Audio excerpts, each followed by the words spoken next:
Welcome back everyone! In today's video, I will be showing you how I made this dress that I based on a smock from the 1630s.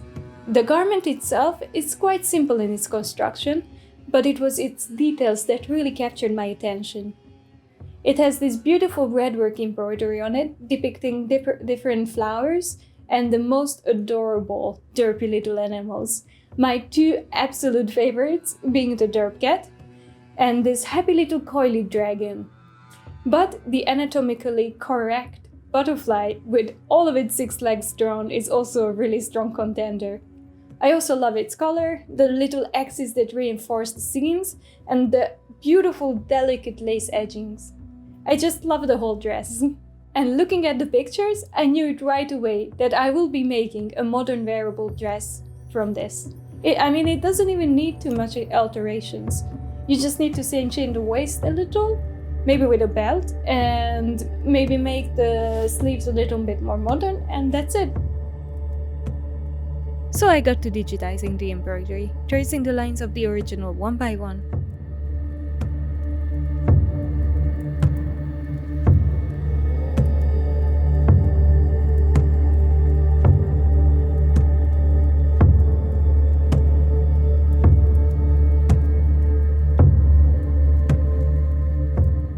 Interesting tidbit is that the smock has 16 unique motifs that repeat themselves after 4 lines. I actually took some liberties here and moved some of the animals around so I could include Happy Dragon and Derp Bunny on the front panel too.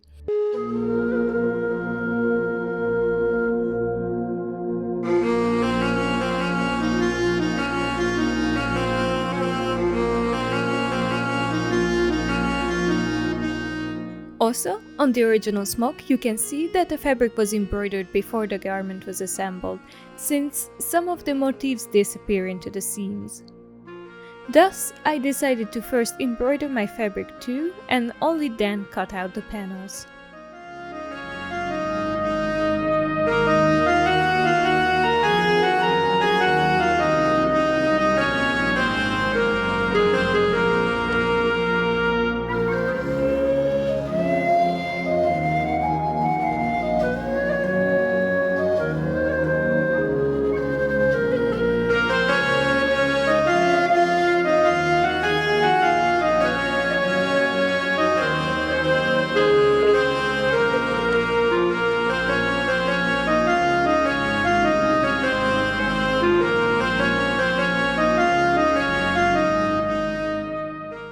As I said, the pattern itself is quite simple, consisting of 2 rectangular pieces for the front and the back panel with the hole and the front slit for the head to fit through, 2 rectangles for the sleeves, 2 smaller squares for the sleeve gores, if needed, and 2 triangular pieces for the side gores. The most complicated pieces are the collar and the cuffs, and they have to be sized according to the size of your neckline and wrists respectively. The sleeves can be as puffy as you want them to be, so I made a mock-up to see what would look best before I cut into my cotton. Then I cut into my cotton. The fabric is a bomull from IKEA, which is the cheapest fabric they have, and I love it so much. Every time I go to IKEA, I buy like 2 meters of it. It's this non-bleached, super cheap cotton that has this amazing texture to it, due to them not picking out the seeds of the cotton flower during the process of the making of the fabric. This is usually undesirable to have, hence it's why it's so cheap, but to me, this just makes it look more like rustic and historic, which I love.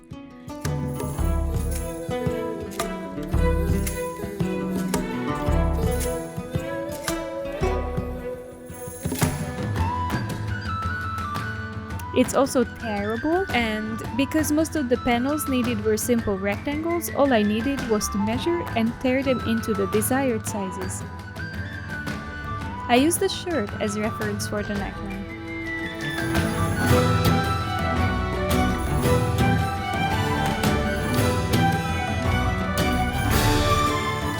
Once the front panel was cut to size, I dumped it into water for a couple of hours to dissolve the stabilizer fabric that I used for the embroidery.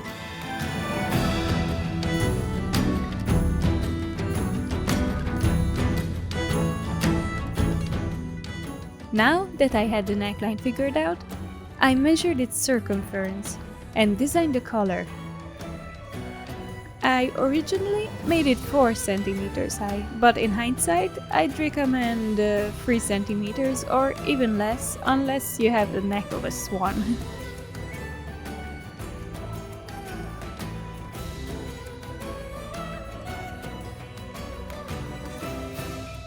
At the same time, I designed the cuffs that were also 4 centimeters by the circumference of my wrists.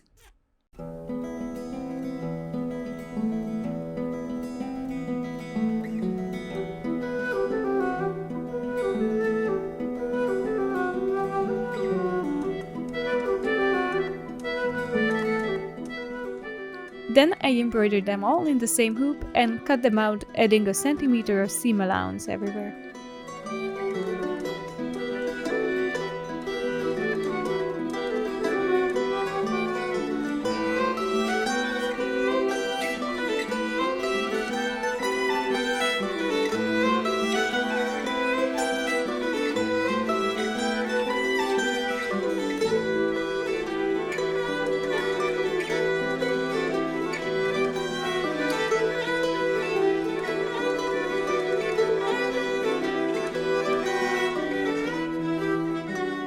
Once the front panel dried, I ironed it and attached it to the lining piece. I decided to line the front where the embroidery is, because the stitching can be itchy worn over bare skin.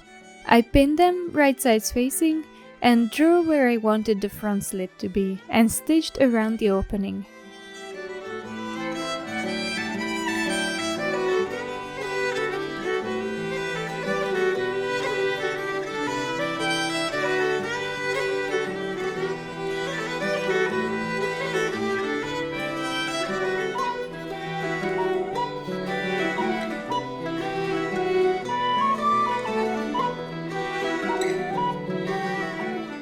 I cut the slit open and flipped it right sides out.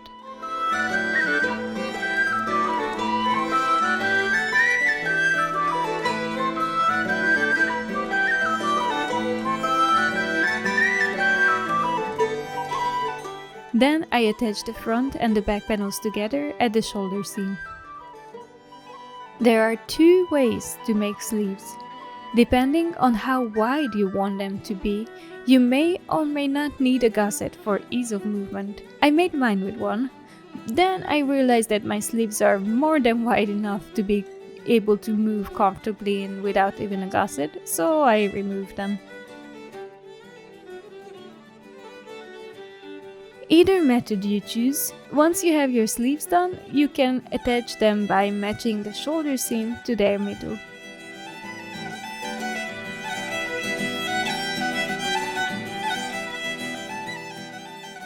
To make the cuffs, I sewed them onto a random piece of fabric right size facing.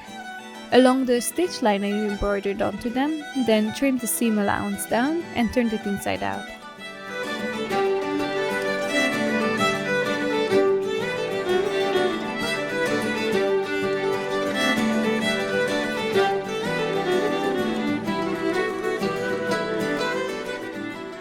I gathered the sleeves by stitching 2 straight rows parallel to each other and pulling on the bobbin threads. Before attaching the cuffs, I finished the last inch of the sleeve seam, which I left open because otherwise my hands wouldn't fit through.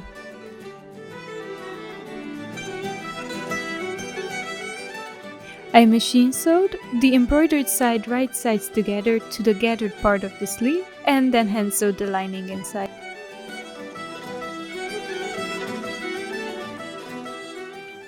In my book about 18th century embroidery, there's a page on how to make a Dorset button that I always wanted to try, and now I finally had an excuse.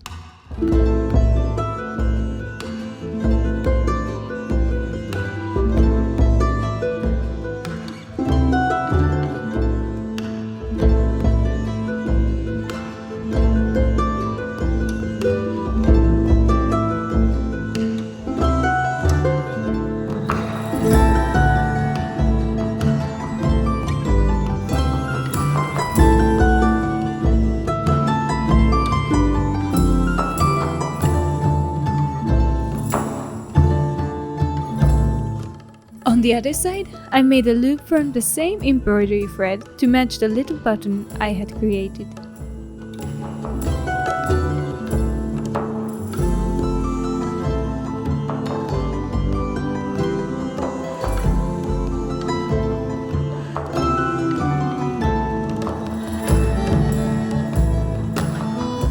Last step for finishing the cuffs were hand sewing the cotton lace to the interior of its edges.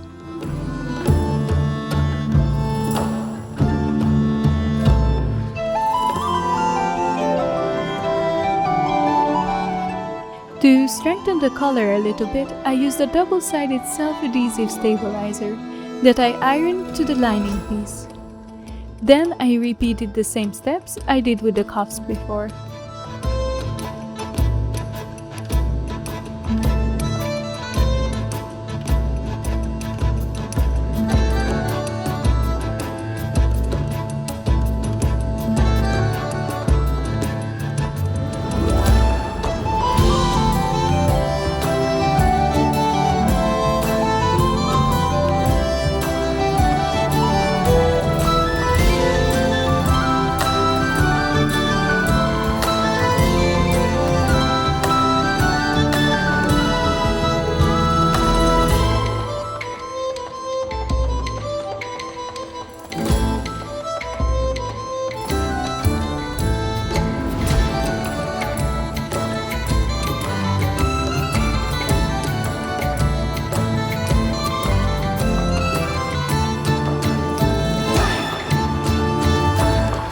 I decorated the back of the neckline with little X's, using the same thread I made the buttons with, matching the details on the accident garment.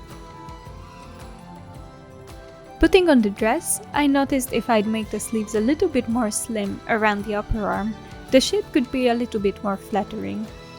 I pinned some guidelines and sewed along them, and I think it definitely improved it.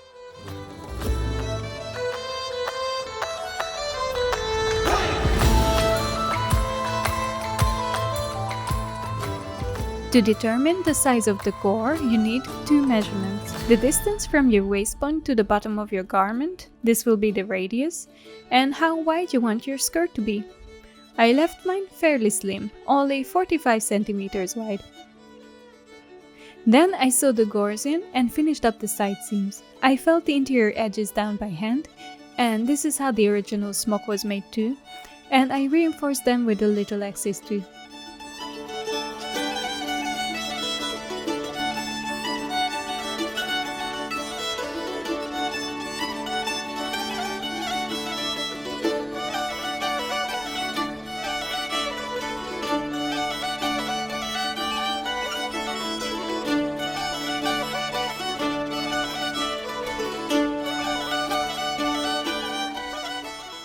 Then I made two loops, pretty much the same way as I did on the cuffs, to keep the belt in place.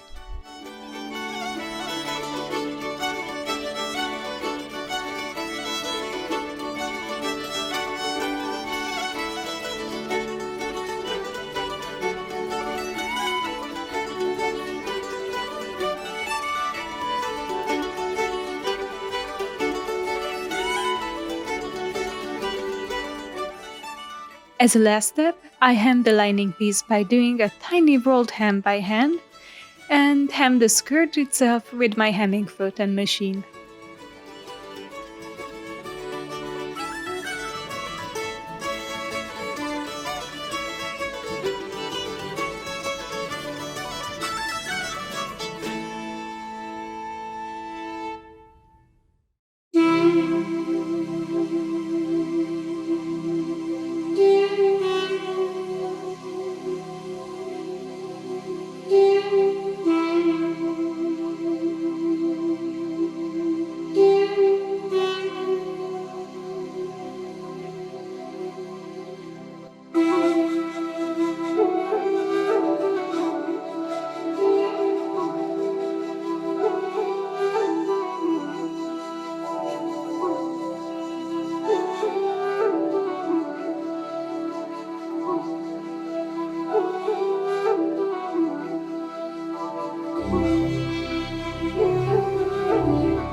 She always. Into ba, Biro? You're not in the middle of the shot.